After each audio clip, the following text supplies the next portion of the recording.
हरे राम राम राम हरे हरे, हरे कृष्ण कृष्ण कृष्ण हरे हरे।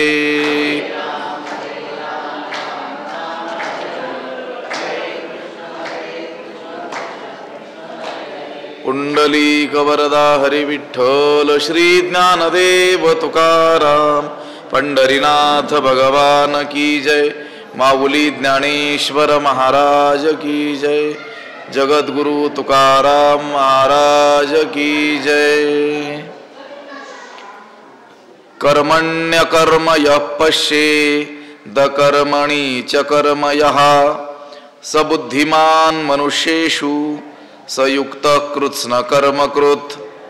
नमामि सद्गुरुं शान्तं सच्चिदानन्द विग्रहं, पूर्ण ब्रह्म परानंद मीशमालंदी वल्लभम।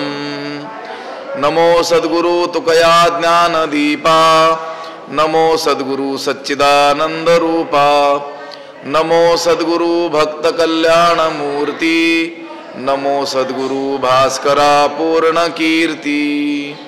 अखंड मंडलाकारं व्याप्तं येन चराचरं, तत्पदं दर्शितं येन तस्मै श्री गुरवे नमः। जयांची केली स्मरण, होय सकळ विद्यांचे अधिकरण, तेची बंधू श्री चरण श्री गुरूंचे, ते नमस्कारोनी आता। कर्मण्य कर्म यः पश्येद कर्मणि च कर्म यः, स बुद्धिमान् मनुष्येषु स युक्तः कृत्स्न कर्म कृत्।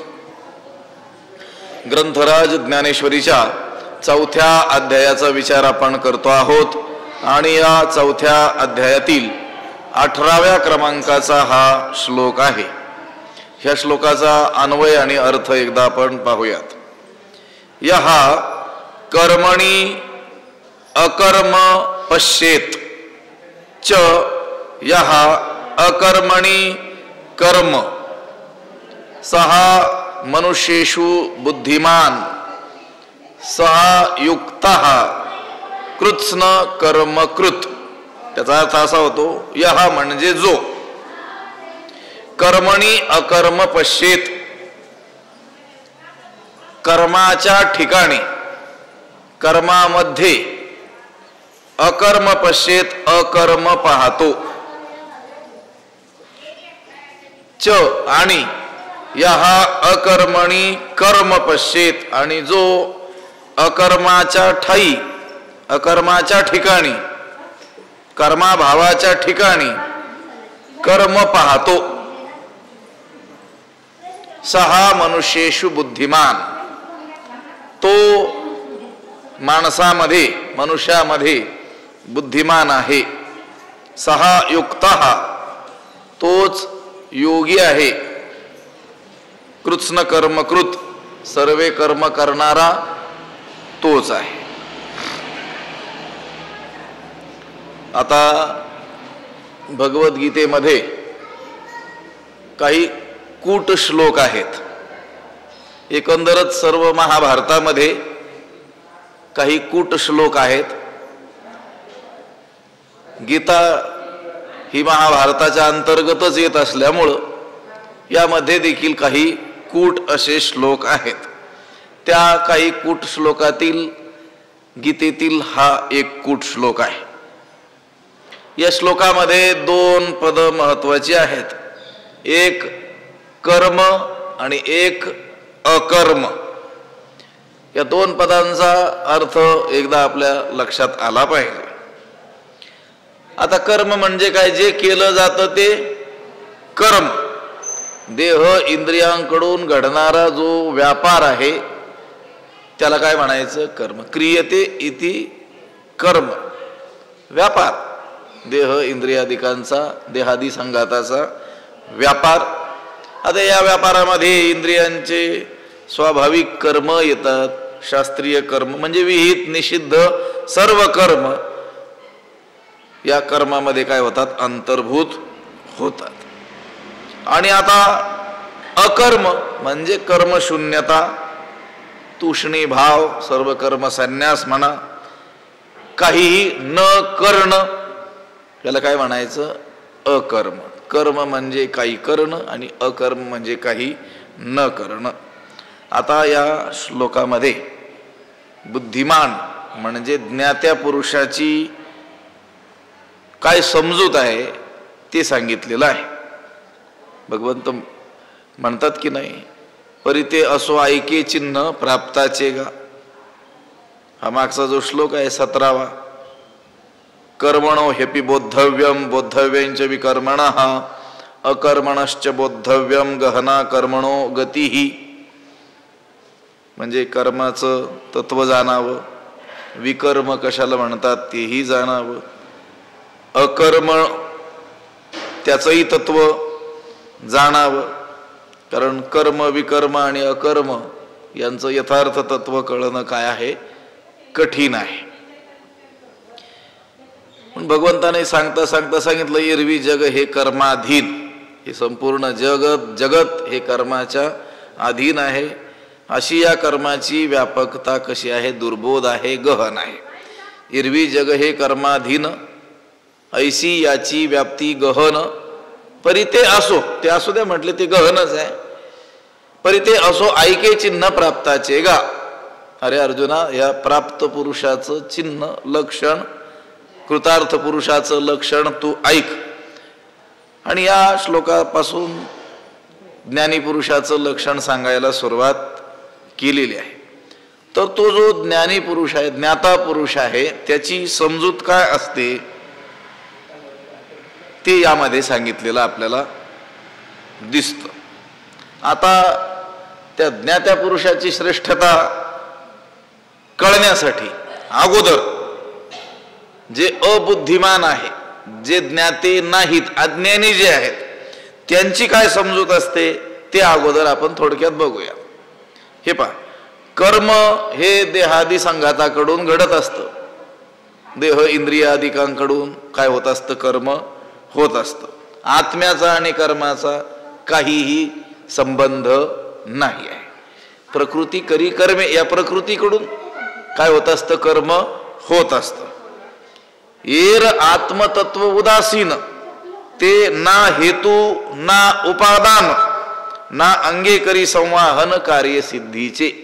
जे कार्य घडत असतं त्या कार्यामध्ये आत्मतत्व हे उदासीन असतं, ते लिप्त नसतं. त्या आत्म्याचा कर्माशी काडीचाही काही संबंध नसतो. परंतु अज्ञानी लोक जे आहेत ते काय करतात, कर्माचा कर्ता मीच आहे, कर्माचे कर्ते आपणच आहोत असे काय करत असतात, समजत असतात. आणि मग तशी समजूत केल्यामुळं निष्कारणच त्या कर्माची फळं भोगत राहतात.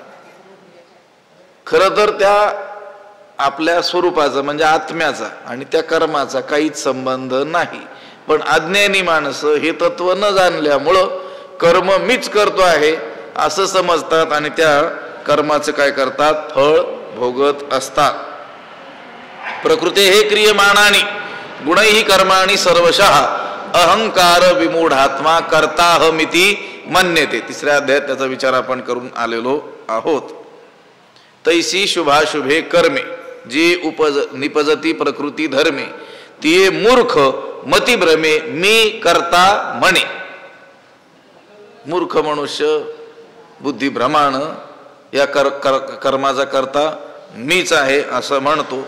पण ती शुभ अशुभ कोणती का होईना कर्मे प्रकृती धर्मे निपजती.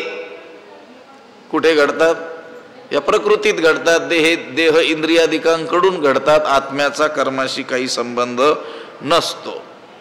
पण अडाणी माणूस, मूर्ख माणूस कर्माचा करता मी आहे असं समजत असतो. परंतु जो ज्ञानी पुरुष आहे त्याची समजूत काय आहे, मी आत्मा आहे, मी ब्रह्म आहे, मी देह आहे, ही त्याची समजूत नसते.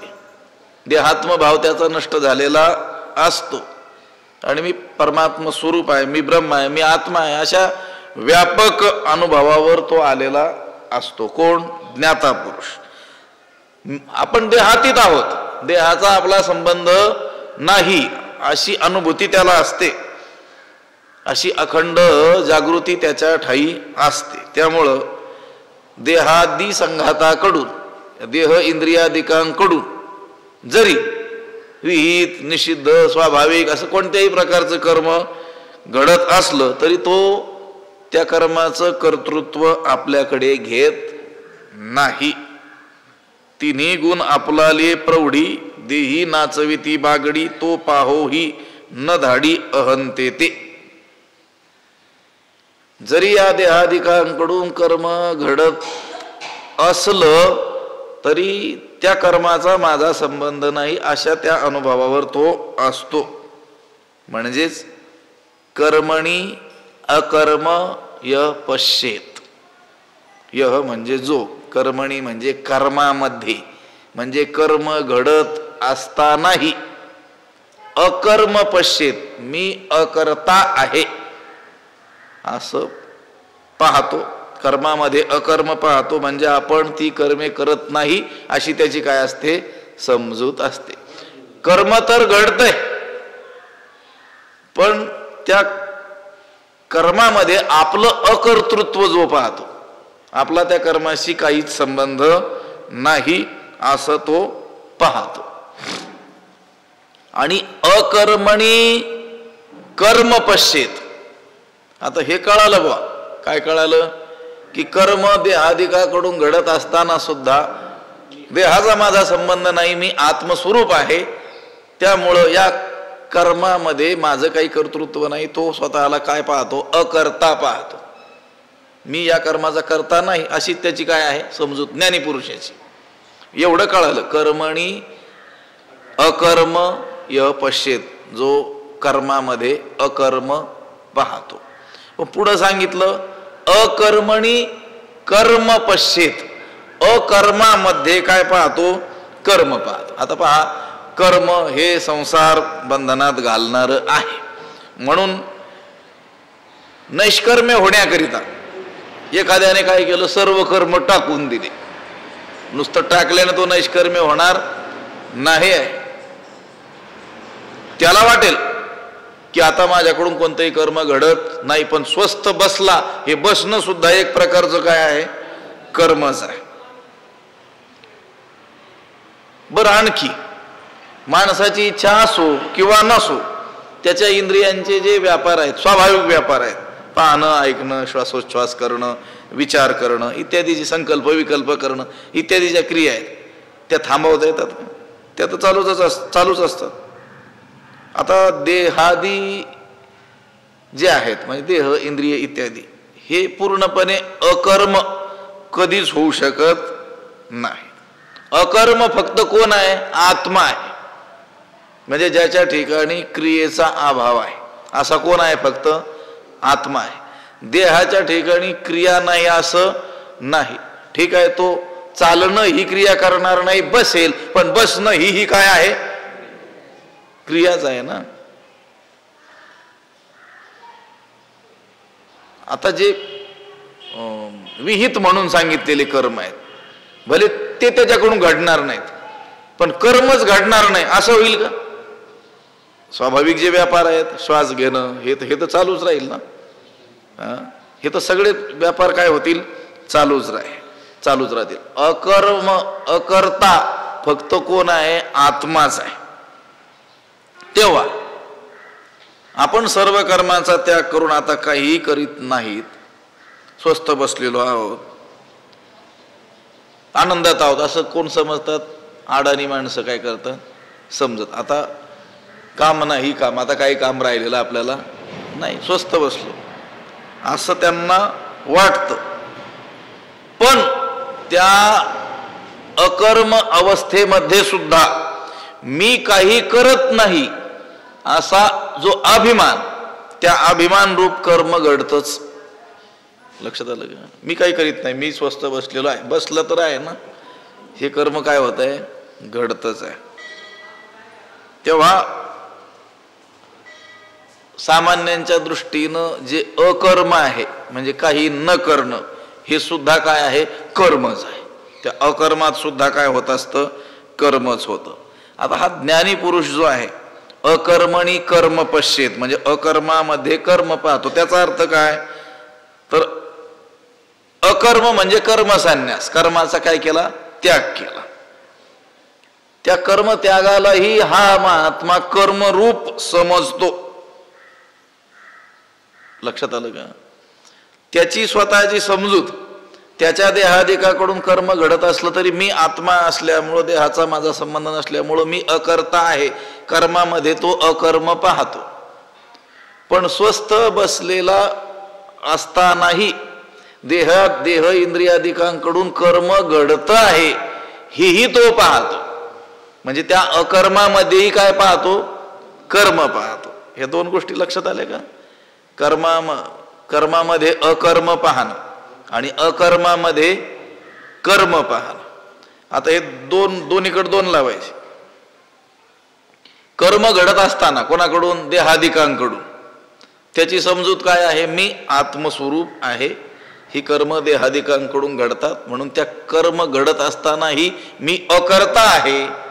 म्हणजे त्या कर्मामध्ये काय पाहतो? अकर्म. बरं, या कर्माधिकांचा त्याग करून स्वस्थ बसलेला आहे, तरी देखील त्याची समजूत अशी आहे की आता हे जे अकर्म आहे म्हणजे कर्मत्याग आहे, तरी देखील याच्यामध्ये काय आहे? कर्म आहे. हे जो पाहतो स मनुष्येषु बुद्धिमान, तो माणसामध्ये कोण आहे? बुद्धिमान आहे. भगवंताची बुद्धिमानाची व्याख्या आहे. लक्षात कूट श्लोक म्हटलेला आहे. ते कूट श्लोक जे अनेक ठिकाणी आलेले आहेत महाभारतामध्ये, आणि महाभारताच्या अंतर्गतच भगवद्गीता आलेल्या असल्यामुळं याच्यामध्येही अनेक काय आहेत? कूट श्लोक आलेले आहेत. असं काही नाही की विशिष्ट संख्या श्लोकांची झाल्यानंतर मग एक कूट श्लोक घातलेला आहे. तर जिथं विषय तो आलेला आहे तिथं तिथं ते आलेले आहेत. त्याचं कारण सांगताना आपण पहिल्या अध्यायाचा आरंभ केला होता, त्यावेळेस ते सांगितलेलं होतं. व्यास महर्षींना लेखक हवा होता, महाभारत रचना करायची होती, आणि मग आता असा लेखक कोण असेल की आपण सांगितलं की त्याने लगेच ते श्लोक काय करायचे? झाले 1.25 लाख भारत एवढे श्लोक लिहायचे. मग गणपती बाप्पांची योजना केली होती, पण गणपती बाप्पांनी काय अट घातली होती?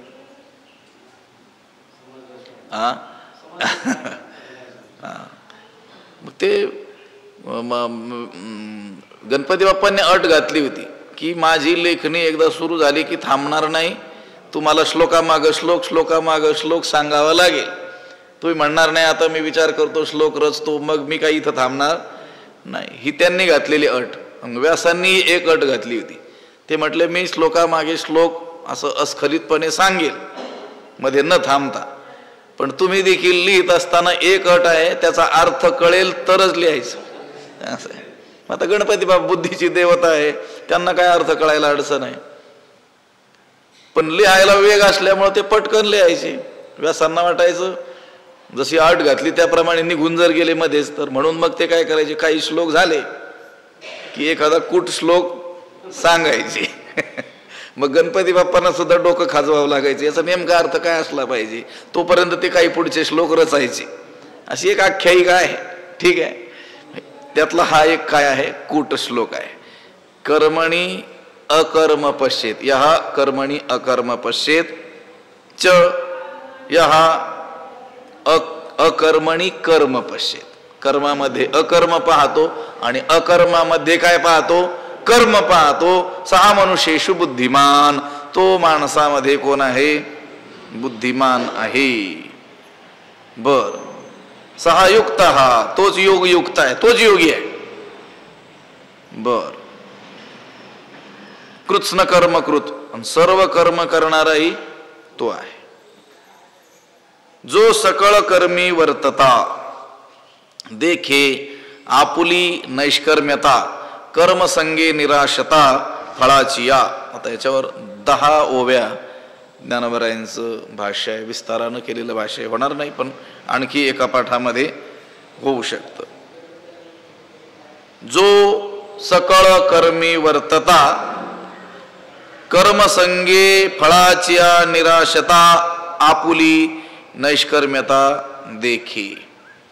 जो सकळ कर्मी वर्तता, जो सर्व कर्माचं आचरण करत असताना, जो शरीर इंद्रियांनी सर्व कर्मे करीत असतानाही कर्मसंगे फळाचिया निराशता, कर्मसंगे कर्माबरोबर फळाचिया निराशता, फळाविषयी निरीच्छ असल्यामुळं म्हणजे अनासक्तीनं कर्म करीत असल्यामुळं आपुली नैष्कर्म्यता देखे.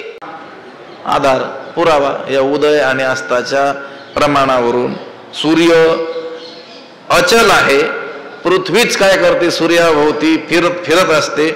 वस्तुतः सूर्याला उदयही नाही आणि काय नाही अस्तही नाही, तरी देखील तो रोज पूर्वेला उगवलेला दिसतो आणि पश्चिमेला मावळलेला दिसतो. अशा त्याच्या त्या उदयास्तावरून त्या उदयास्ताच्या योगानं पूर्वेकडून पश्चिमेकडे तो सूर्य जातो, तो चालतो, असा काय होत असतो आपल्याला भास होत असतो.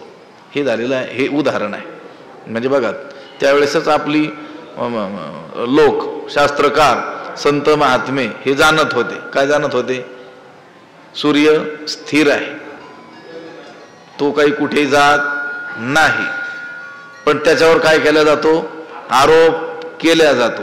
हे वैज्ञानिकांच्याही अगोदरच आपले शास्त्रकार काय करत होते? जाणत होते. तैसे जैसे न चालता सूर्याचे चालणे, न चालता सूर्य न चालता न हलता देखील त्याचं चालणं मानल्या जातं. कशावरून? त्या उदय अस्ताच्या प्रमाणावरून. हे झालं उदाहरण. अगदी त्याचप्रमाणे आत्मज्ञानी मनुष्य तो कुठे असतो? आत्मस्वरूपामध्येच काय असतो? स्थित असतो. परंतु त्याच्या देहादिकांकडून घडणाऱ्या व्यापारांवरून लोकांना तो कर्म करतो आहे असं दिसतं. तो कुठं आहे? तो आत्मस्वरूपात स्थित आहे, पण लोकांना त्याच्या देहाकडून कर्म घडत असल्यामुळं लोकांना काय वाटतं? तो कर्म करतो. त्याचा बोध काय आहे? मी कर्मच करत नाही. सूर्याचं म्हणणं काय? मी कुठेही जात, लोक म्हणतील आम्हाला गेलेला दिसतो, तो म्हण तुमचं तुम्ही पाहून घ्या.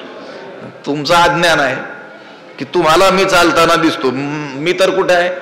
एका जागी स्थिर आहे. तसा आत्मज्ञानी पुरुष आत्म्यामध्येच काय आहे? लीन आहे, मग्न आहे. पण त्याच्या त्या शरीराकडून घडणाऱ्या कर्मामुळं लोकांना वाटतं तो काय करतो? कर्म करतो. वस्तुतः तो काय आहे? अकर्ताच आहे. लोकांना तसा भ्रम होतो. मुक्ताचे देह तैसे हाले चाले हलत संस्कार वशे, देखोनी लोक पिसे करता म्हणते. लोक त्याला काय म्हणतात? या कर्माचा हा कोण आहे? कर्ता आहे. पण त्याच्या देहामध्ये होणारी जी हालचाल आहे ते कर्म आहे, ते संस्कार वशे, त्या संस्कारानुरूप काय होतात? कर्म घडत असतात. पण त्याचा बोध मात्र मी काही करत नाही असाच असतो. आणि तया करणे या आतू घडो तीही लोकी घातू, परे तिने केला हे मातू बोलोची नाही. त्याच्याकडून या त्रैलोक्याचा घात जरी झाला, एवढं महाभयंकर कर्म जरी झालं, तरी त्यानं केलंय असं म्हणायचं नाही. कारण त्याचा स्वतःचा बोध काय आहे? मी काही करत नाही. आणि उदवस्थाचे प्रमाणे जैसे न चालता सूर्याचे चालणे, तैसे नैष्कर्म्यत्व जाणे कर्मीचे असता. कर्मीची असता देहादिकाकडून कर्म घडत असताना सुद्धा मी नैष्कर्म्य आहे असं तो काय करत असतो? जाणत असतो. तो मनुष्यासारिखा तरी आवडे, परी मनुष्यत्वतया न घडे, जैसे जळा माझी न बुडे भानुबिंब. तो मनुष्यासारिखा तरी आवडे, परी मनुष्यत्वतया न घडे, जैसे भानुबिंब जळी जळा माझी न बुडे. तो मनुष्यासारिखा तरी आवडे. तो बाह्य दृष्टीनं पाहिलं तर मनुष्यासारखा दिसतो. कोण? तो आत्मज्ञानी पुरुष. सामान्य लोकांनी त्याच्याकडे पाहिलं तर देहादिकात तर काय बदल झालेला नसतो. आत्मज्ञान झाल्यामुळं असं काही वेगळं काही त्याच्या चेहऱ्यावर वेगळंच काही किंवा काही त्याला नवीनच अवयव काही आलेले असतात असंही काही नसतं. आत्मज्ञानी पुरुष असं काही बाहेरून ओळखता येत नाही. तो मनुष्यासारखा तरी आवडे. तो बाह्य दृष्टीनं पाहिलं तर मनुष्यासारखा दिसतो, परी मनुष्यत्व तया न घडे, परंतु मनुष्यत्व त्याच्या ठिकाणी असत नाही. म्हणजे सामान्य मनुष्यपणा त्याच्या ठिकाणी संभवत नाही. कारण तो परब्रह्म स्वरूपाशी काय झालेला आहे? बोधानं एक रूप झालेला आहे. जैसे जळा माझी किंवा जैसे जळी जळा माझी न बुडे भानुबिंब, जैसे भानुबिंब ज्याप्रमाणे सूर्याचं बिंब प्रतिबिंब जळी पाण्यात पडलं असतानाही जळा माझी न बुडे, पाण्यात बुडत नाही. सूर्यबिंब सूर्याचं प्रतिबिंब पाण्यात पडलेलं असतं, पाण्यात दिसतं, पण पाण्यात ते प्रतिबिंब पडलेलं असूनही तो सूर्य ज्याप्रमाणे पाण्यात बुडत नाही त्याप्रमाणे तो वरकरणी आपल्याला माणसासारखा दिसत असला तरी मनुष्यत्व तया न घडे. मनुष्यत्व म्हणजे मनुष्याचे सामान्य गुण त्याच्या ठिकाणी असत नाही. तो मनुष्यासारखा तरी आवडे परी मनुष्यत्व तया न घडे. आवडे म्हणजे दिसणं. तो वरकरणी बाह्य दृष्टीनं कसा दिसतो आपल्याला? माणसासारखा. म्हणून तर ज्ञानी पुरुष ओळखत नाहीत ना. सामान्य माणसांना वाटतं यांच्यात आणि आमच्यात काय फरक आहे. आणि तो देखील काही अलौकिक न व्हावे लोकांप्रती लोकांमध्ये राहत असताना काही अलौकिक दाखवत नाही. कोण? ज्ञानी पुरुष. जो खरा ज्ञानी पुरुष आहे तो मी काही सामान्यांहून वेगळा आहे असं दाखवत नाही. असतो तो वेगळा पण दाखवत नाही. आणि दाखवत नसल्यामुळं आणि सामान्यांना दृष्टी नसल्यामुळं तो कसा दिसतो? बाहेरून सामान्य दिसतो. तो मनुष्यासारखा तरी आवडे. आत्मज्ञानी पुरुष हा आपल्यासारखाच मनुष्य शरीरधारी असल्यामुळं तो मनुष्यासारखा दिसतो, परंतु त्याच्या ठिकाणी सामान्य माणसाप्रमाणे कर्तृत्व भ्रम, भोक्तृत्व भ्रम, कर्मासक्ती, फलासक्ती इत्यादी जे या लोकात गुण आढळतात, धर्म आढळतात ते त्याच्या ठिकाणी आढळत नाहीत. उलट त्याच्या ठिकाणी त्या परमात्म्याचे धर्म आढळतात. म्हणून तो साक्षात कोण आहे? ब्रह्मच आहे. ऐसे तनुत्यागे विन अमूर्ताचे गुण दिसती संपूर्ण योगयुक्ता.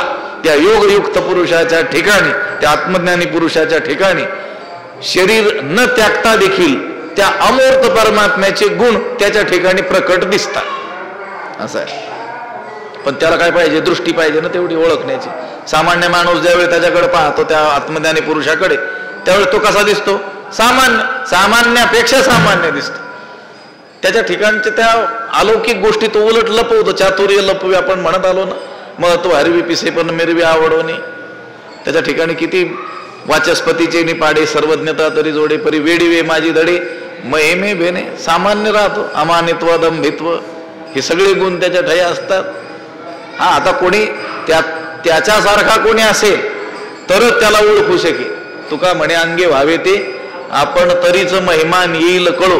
दुसऱ्या कोणालाही तो ओळखू येऊ शकणार नाही. तो मनुष्यासारखा तरी आवडे परी मनुष्यत्वतया न घडे.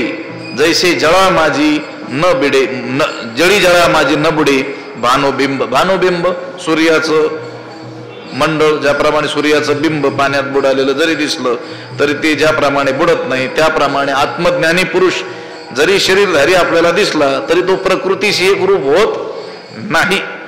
म्हणजे शरीर भावांनी लिप्त होत नाही. तो देह संगे तरी असे परी चैतन्यासारखा दिसे. पाहता परब्रह्माचे निकसे चोखाळू भला असा तो असतो. त्याची बोधाची जी व्याप्ती आहे, त्याच्या अन्वय बोधाची जी व्याप्ती आहे ती इतकी अमर्याद आहे की तो देहासकट सगळ्या गोष्टीला काय मानतो? आत्माच मानतो. काय म्हणतो तो?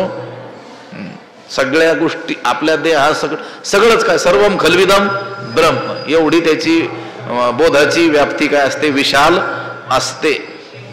तो किंबहुना चराचर आपण झाला. तो मनुष्यासारखा तरी आवडे परी मनुष्यत्वतया न घडे. जैसे जळा माझी जळी जळा माझी न बुडे भानुबिंब. असा तो जो महात्मा आहे तेने न पाहता विश्व देखिले, न करिता सर्व केले, न भोगिता भोगिले भोग्य जात.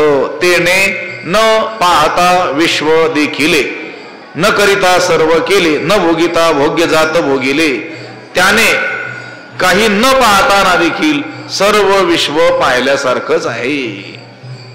आता तो ज्ञानी पुरुष देश काळ वस्तू मर्यादा रहित व्यापक असलेलं जे परब्रह्म, त्या परब्रह्माशी एकरूप झालेला असल्यामुळं ब्रह्मरूपाने सगळ्याच गोष्टीशी तो संबंधित झालेला असल्यामुळं त्याने या देहाच्या डोळ्यांनी, या चर्मचक्षूंनी सगळं न पाहता देखील काय केले, कल्यासारखं आहे, पाहिल्यासारखंच आहे. म्हणून त्याने न पाहता विश्व देखील. न पाहता विश्व देखील कसे, तर तो काय आहे, त्याची समजूत काय आहे, मी परब्रह्म स्वरूप आहे. परब्रह्म केवढा आहे, सर्वत्र तेच ते आहे. सगळ्या जगताला आधार कोण आहे, तेच परब्रह्म आहे. म्हणून त्याने लौकिक दृष्टीनं, बाह्य दृष्टीनं ते जगत पाहिलेलं नसताना देखील त्यानेच सगळं काय केलेलं आहे, पाहिलेलं आहे. त्याने न पाहता विश्व देखील. संयुक्त कृत्स्न कर्मकृत जे पद आहे ना कुठं श्लोकामध्ये, कर्मण्य कर्म य पश्येद कर्मणीच कर्मयः सबुद्धिमान मनुष्येषु संयुक्त कृत्स्न कर्मकृत. कृत्स्न म्हणजे संपूर्ण, कर्मकृत सगळंच केल्यासारखं त्याने आहे. त्याच्यावर ही उभी आणि पुढची उभी काय केले ज्ञानोबरायांनी भाष्य केले. न पाहता विश्व देखील, न पाहताना. आता असं आहे, जगातील सर्व वस्तू ज्या आहेत ना, त्या जर वस्तू पाहायच्या असतील, जाणायच्या असतील, तर माणसाचं आयुष्य सोडून द्या, ब्रह्मदेवाचं आयुष्य सुद्धा काय पडेल, कमी पडेल. किती विश्वाची व्यापकता आहे. भगवान भाष्यकार शंकराचार्यांनी ब्रह्मसूत्राच्या भाषामध्ये सांगितलेलं आहे. अगोदर जे भाष्य लिहिलं अध्यास भाषा, त्याच्यामध्ये त्यांनी सांगितलेलं आहे, अहो ह्या जगातील एक वस्तू निवडा, एक वस्तू, तिचा सुद्धा अभ्यास पूर्ण जीवनभर केला तरी पूर्ण होणार नाही. त्यांनी उदाहरण दिलेलं आहे, साप, सर्प एवढाच विषय घ्यायचा आणि त्याने सांगायचं याच्याशिवाय दुसरं कोणतंच मी चिंतन करणार नाही. तत्चिंतनम तत्कथनम रात्रंदिवस. तरी जगातील सर्पाच्या जेवढ्या जाती आहेत तेवढ्या त्याच्याकडून बघून होणार नाही. हे विश्व किती अनंत असं काय आहे, विश्व आहे. जर त्याने ठरवलंच बघायचंच तर ब्रह्मदेवाचं सुद्धा आयुष्य पुरणार नाही. मग या आत्मज्ञानी पुरुषाने न पाहता जग कसं काय पाहिलं, काय म्हणतात ते, तेने न पाहता विश्व देखील. तर त्याचा अर्थ असा आहे की पाहण्यासारखी वस्तू त्याच्याहून भिन्न अशी उरलेलीच नाही. त्याचा बोध काय आहे, सर्वत्र मी एक आहे. मग त्याच्याहून वेगळं कोणी नसेलच तर त्याला पाहण्यासारखं काही शिल्लक राहिलंय का, नाही राहिलेलं. लक्षात आलं का? त्या आत्मज्ञानी पुरुषाला पाहण्यासारखी त्याच्याहून भिन्न अशी दुसरी वस्तूच राहिली नाही. कारण त्याचा बोध काय, सर्व मीच आहे अशा अद्वैत बोधावर तो प्राप्त झालेला असतो. आता व्यापकू की एकदेशी हे उहापोही जे ऐसी ते करावी ठेले आपैसी दुजे नवीन. तो काय म्हणतो, मग म्हणे सर्वत्र सच्चिदानंदू मीची एक स्वतः सिद्धू जो आपणे नेसी भेदू नेनोनी जाणे. सर्वत्र मीच मी एक सच्चिदानंद घन परमात्माच मी भरलेलो आहे. आता तो त्या परब्रह्माशी एकरूप झालेला आहे बोधाच्या दृष्टीनं. आणि ते परब्रह्म काय आहे, सगळ्या जगाला काय आहे, अधिष्ठान आहे. आणि नियम काय, अधिष्ठानाचं ज्ञान झालं की अध्यस्थाचं ज्ञान त्याच्यामध्ये येतच येतं. जगत काय आहे, अध्यस्त आहे. आणि परमात्मा काय आहे, अधिष्ठान आहे.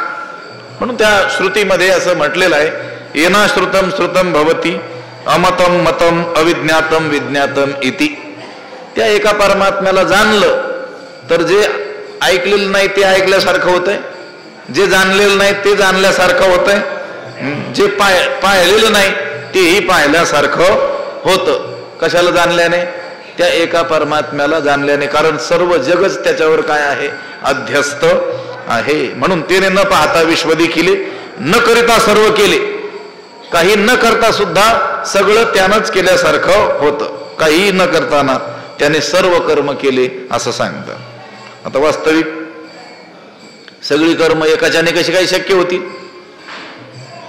प्रत्येक वर्ण आश्रम त्यानुसार काय केले, प्रत्येकाला वेगवेगळे कर्म सांगितलेले आहेत. आता सगळे वेदामध्ये सांगितलेले सगळे कर्म, सगळे यज्ञ आणि सर्व वर्णाचे सर्व कर्म ते एकट्याला शक्य होतील का? नाही. पण हे बोलण्याचा मागचा भाव असा आहे की सर्व कर्म करून जे फळ प्राप्त होईल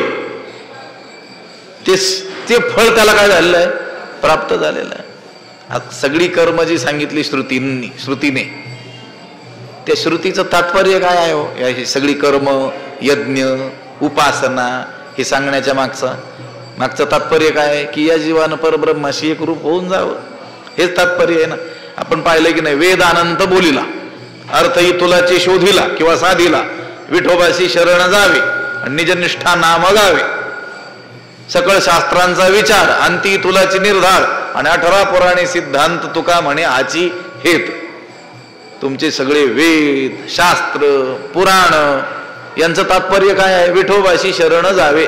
शरण जावे म्हणजे कसं शरण जावं? अभेदानं काय व्हावं? त्या परमात्म्याला शरण जावं. या जीवाने त्या परमात्म्याचं ज्ञान मिळवून त्याच्याशी काय होऊन जावं? एक रूप होऊन जावं. हा सर्व वेदशास्त्र पुराणांचा काय आहे? सिद्धांत आहे, निष्कर्ष आहे, तात्पर्य आहे. त्यांना ते सगळं सांगण्यामागं काय सांगायचंय? हेच सांगायचंय. हे पटावं म्हणून तर एवढं त्यांना काय करावं लागलं? सांगावं लागलं.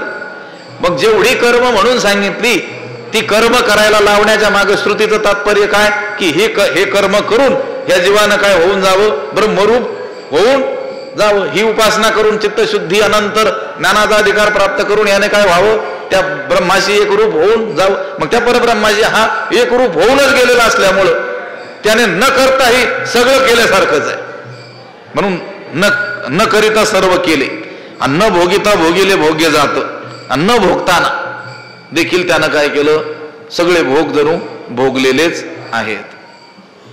आता एका देहानं आणि त्या देहाला प्राप्त असलेल्या इंद्रियांनी यावत भोग प्राप्त होणं शक्य आहे का त्या देहाला?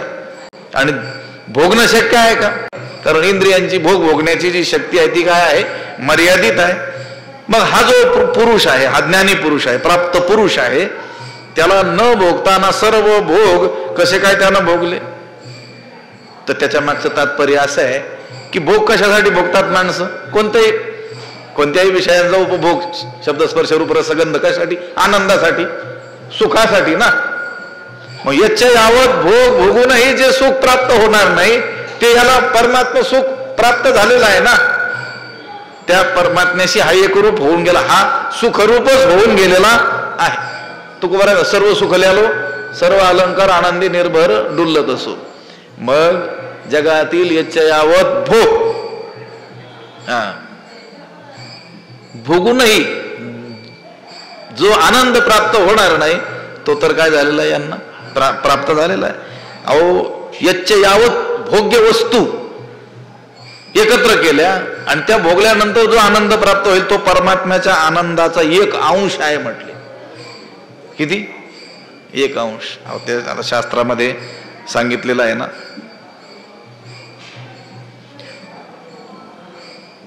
आनंद मीमांसा म्हणून प्रकरण येतं, त्याच्यामध्ये सांगितलेलं आहे किती पट आनंद म्हणून. युवा स्यात् साधो युवाध्यायकः अशिष्टो दृढिष्ठो बलिष्ठः तस्यायं पृथिवी सर्ववित्तास्य पूर्णा स्यात् स एको मानुषानंदः असं सांगितलेलं आहे. माणूस युवक असावा म्हणजे तरुण असावा, युवा स्यात्. पुन्हा तो कसा युवक असावा? साधू, सज्जन स्वभावाचा. अध्यायकः अध्ययनशील असावा, आशिष्ठो आशावादी असावा, दृढिष्ठो दृढ असावा, बलिष्ठो बलिष्ठ असावा. आणि अशा त्या युवकाला, त्याला सौंदर्य, बळ, शक्ती, बुद्धी सर्व प्राप्त आहे आणि त्याला ही सर्व पृथ्वी, वित्तानं परिपूर्ण असलेली पृथ्वी त्याला द्यावी. त्या सर्व पृथ्वीचे एक छत्रपती सम्राट तो असावा. त्याला तो आनंद जो प्राप्त होतो त्याला म्हणतात मानुषानंद. मग त्याच्या 1000 पट गंधर्वानंद, देवानंद, अमुकानंद, तमुकानंद, मग सांगितलं ब्रह्मानंद. आणि तेही गणित कशासाठी सांगितलं? काहीतरी लक्षात यावं म्हणून. नाहीतर गणितात बसत नाही हा आनंद. कोणता? ब्रह्मानंद. मग हा ब्रह्मानंद जर त्याला प्राप्त आहे तर संपूर्ण भोग्य त्याने भोगल्यासारखेच आहेत. न भोगिता भोगिले भोग्य जात, एकेची ठाई बैसला परी सर्वत्र तोची गेला. हे असो विश्व झाला अंगेची तो. शेवटी सांगतात ज्ञानोबा आहे एकेची ठाई बैसला, एकाच ठिकाणी तो बसलेला आहे. तो कुठेही आपली जागा त्यानं सोडलेली नाही. परी सर्वत्र तोची गेला, पण सगळीकडे जणू काही तोच गेला. आपल्याला जाता येईल का सगळीकडे? जरी केवळ एखाद्याने ठरवलं जन्मभर काय करील मी प्रवासच करील, नाही प्रवास करणं. किती फिरणारा माणूस असला तरी त्याला एका तालुक्यातील सगळी गावं सुद्धा फिरून होत नाही. नाही होत ना. वयस्क झालेली माणसं सुद्धा सांगतात अजून त्या तालुक्यातल्या काही गावांना मी अजून गेलोच नाही म्हणून. आणि जरी त्याने ठरवलं हेच काम करायचं तरी सगळी पृथ्वी फिरून होईल का त्याची? नाही होणार. पण हा महात्मा मात्र एकेची ठाई बैसला परी सर्वत्र तोची गेला. परमात्मा जेवढा व्यापक आहे तेवढा मी व्यापक आहे असा त्याचा काय आहे? बोध आहे. सर्व व्यापक तोच झालेला आहे. आगा हे जेवढी माझी व्याप्ती तेवढीची तयाची प्रतीती ऐसे बहुधा करी वर्तती बहुची होऊनी. किंवा असं म्हटले परी एक देशीय तेने व्यापिले परिव्यापिले लोकत्रय. तो आपल्या अज्ञानांना आपल्यासारखाच देहात अडकलेला तो दिसतो, परंतु बोधाच्या दृष्टीनं त्यानं लोकत्रय व्यापून टाकलेलं असतं. तोच चराचर किंबहुना चराचर आपण झाला एवढा त्याचा काय आहे? बोध श्रेष्ठ आहे, व्यापक आहे. एकेची ठाई बैसला परी सर्वत्र तोची गेला. हे असो ज्ञानोबा म्हणतात हे बोलणं असो कोणतं? हे दोन ओव्यातलं. न पाहता विश्व देखिले, न करिता सर्व केले, न भोगिता भोगिले भोग्य जात, एकेची ठाई बैसला परी सर्वत्र तोची गेला. ज्ञानोबा म्हणतात कुठपर्यंत सांगावं आता? हे असो द्या. खरी गोष्ट ही आहे की हे असो विश्व झाला अंगेची तो अंगेची विश्व झाला. तो स्वरूपानं काय झाला? विश्वरूपच होऊन गेलेला आहे. मीची विश्व ऐसा जयाचा बोधू झाला. मीच विश्वरूप आहे असा त्याचा काय झालेला आहे? बोध झालेला आहे. हे असो विश्व पाही जयासी आपण पे वाचुनी नाही, आता कवण ते कर्म काही बाधित आहे. त्याचा बोध काय आहे? हे असो. तिथं देखील म्हटले ज्ञानोबा हे असो, बाकीचं असो द्या म्हटले. हे असो विश्व पाही जयासी आपण पे वाचोनी नाही. जयासी आपण पे वाचोनी काही नाही आहे असं आहे. हे विश्व ज्ञानोबा म्हणतात तसं हे विश्वची माझे घर ऐशी मती जयाची, पण स्थिर पाहिजे, म्हणण्यापुरतं नको. ओवी पाठ असली की कोणी म्हणू शकतं हे विश्वची माझे घर. माझं घरच माझं वाटे ना तर काय? हे सगळं विश्व माझं घर आहे. पुढं ज्ञानोबा म्हणतात हे विश्वची माझे घर ऐशी मती जयाची स्थिर. ठीक आहे म्हटले. किंबहुना चराचर हे काय सांगावं? फार काय सांगावं? चराचर आपण झाला सगळा तोच तो होऊन गेलेला आहे असा त्याचा काय आहे? बोध आहे. एकेची ठाई बैसला परी सर्वत्र तोची गेला. हे असो विश्व झाला अंगेची तो. ज्ञानोबा म्हणतात हे वर्णन अधिक वर्णन असो. सारांश काय? तो ज्ञानी स्वतः विश्व झालेला असतो. पुंडलिक वरदा हरी विठ्ठल. श्री ज्ञानदेव तुकाराम पंढरीनाथ भगवान की जय. माऊली ज्ञानेश्वर. विठ्ठल विठ्ठल विठ्ठल विठ्ठल. पुंडलिक वरदा हरी विठ्ठल. श्री ज्ञानदेव तुकाराम पंढरीनाथ भगवान की जय. माऊली ज्ञानेश्वर. आता विश्वात्मके देवे येणे वाग्यज्ञे तोषावे, तोषोनी मद द्यावे पसाय दान हे. जे खळांची व्यंकटी सांडो तया सत्कर्मी रती वाढो. भूता परस्परे पडो मैत्र जीवांचे, दुरितांचे तिमिर जावो.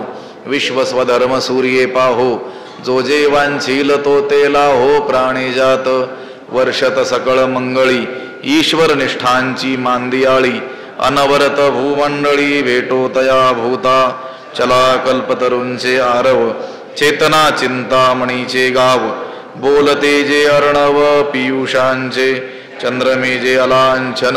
मार्तंड जे तापहीन, ते सर्वाही सदा सज्जन. सोय रे होतू किंबहुना सर्व सुखी, पूर्ण होवणी ती लोकी भजदो आदि पुरुखी अखंडित आणि ग्रंथोपजीविये विशेषी लोकी इये दृष्टा विजय होवावेजी एथ म्हणे श्री विश्वेश्वरावो हा होईल दान पसावो येणे वरे ज्ञान देवो सुखिया झाला येणे वरे ज्ञान देवो सुखिया झाला येणे वरे ज्ञान देवो सुखिया झाला पुंडलिक वरदा हरी विठ्ठल श्री ज्ञानदेव तुकाराम पंढरीनाथ भगवान की जय माऊली ज्ञानेश्वर महाराज की जय जगद्गुरु तुकाराम महाराज शांती ब्रह्म एकनाथ महाराज की सद्गुरु वंशी महाराज की सद्गुरु जोग महाराज की